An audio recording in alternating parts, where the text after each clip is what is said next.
দাদা দাদা আমাকে 100 টাকা ধার দে না দাদা। আমার এমনি ফিনান্সিয়াল প্রবলেম চলছে, এখন আমি টাকা পয়সা আমার 100 টাকা খুব দরকার দাদা। আমি 2 দিনের মধ্যে দিয়ে দেবো, বিশ্বাস কর দাদা। 2 দিনে। ফোন যেন না করতে লাগে। ফোন করতেই লাগবে না তোকে, 100 টাকা দাদা। দেখ ভাই, ফোন যেন না করতে লাগে। ফোন করতেই হবে, একদম মাথায় রাখেন। 2 days later. আরে ভাই, আরে কেমন আছিস বল? এই তো আছি বস আড্ডা মাড্ডা মারি একটু। বল তোর খবর বল। আগে তো আসেনি না, আজকে কেউ আসেনি, একাই বসে আছি, কি করব? বল কেমন আছিস? এই চলছে ভাই কোন রকম দিনকাল। কে ফোন করছিস তোকে এত বড়? ভাই আর বলিস না, একজনের কাছে টাকা নিয়েছিলাম জানিস না, ফোন করে জ্বালিয়েই মারছে।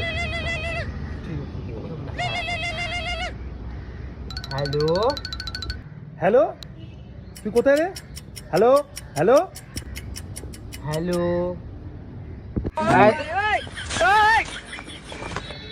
मंगल भावानया मंगल